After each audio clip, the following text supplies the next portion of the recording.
வெள்ளையானந்த சுவாமிகள் ஐயா வந்து 32 வயசுல எல்லாம் நீங்க சொல்றீங்கல்ல, இந்த வயசுல எனக்கு சாமியார் போற இந்த வயசு ஆயிடுச்சான்னு கேக்குறீங்கல்ல. வெள்ளையானந்த சுவாமிகள் வந்து 32 வயசுல இந்த போட்டோ இந்த பாருங்க. இது வந்து முடி, இது வந்து தாடி முடி வயசோட நிக்குது. 32 வயசுல இப்படி இருக்காரு. இந்த வயசுல சாப்பிடாம தண்ணி குடிக்காம தியானத்துக்குள்ள ஃபுல்லா மூழ்கி இருக்காரு. அப்போ இந்த அளவுக்கு முடி வளர்ந்துருக்காருன்னா அவர் எந்த வருஷத்துல எப்போ அவர் தியானத்துக்குள்ள போயிருப்பாருன்னு பாருங்க. இது யாரும் சொல்லி கொடுத்துலாம் வர்றதில்லை, அது வர்றது. அந்த போட்டோ பார்த்துருப்பீங்க. அது வந்து 32 வயசுல எடுத்தது.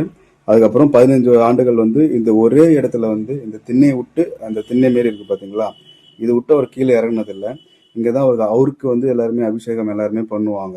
பால் அபிஷேகம், தேன், எவ்வளோ அவங்க மனம் விருப்பம் போல என்னென்ன இருக்கோ அதெல்லாம் பண்ணுவாரு. இந்த கை இருக்கு பாத்தீங்களா, இது மூடின கை, திறக்கவே இல்லைங்களாங்க. ஃபுல்லா தியானம் முத்திரையிலே பிடிச்சிருக்காரு. இந்த கை வந்து பாத்தீங்கன்னா வர பக்தர்களுக்கு சரி விபூதி எடுத்து கொடுக்கணும்னு சொல்லி விபூதி மட்டுமே கொடுத்து எல்லா குறைகள் எல்லாத்தையுமே தீர்த்திருக்காரு. அபிஷேகம்லாம் பண்ணிட்டாருன்னா இந்த முடியெல்லாம் காயறதுக்கு 15-20 நாள் ஆகும், உங்களுக்கே தெரியும்.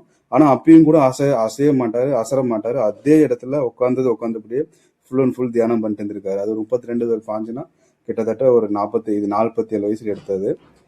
இது வந்து பாத்தீங்கன்னா 80 வயசுல எடுத்தது. ஸோ இது மாரி ஒரு மகானை வந்து நீங்க கண்டிப்பா நேரடியா வந்து தரிசிச்சாதான் அவருடைய அனுகிரகமும் உங்களுக்கு முழுமையா கிடைக்கும். அவருடைய ஜீவ சமாதிக்கு நீங்க வந்து வழிபடும் போது மிகப்பெரிய பலன்களை அடைவீங்க.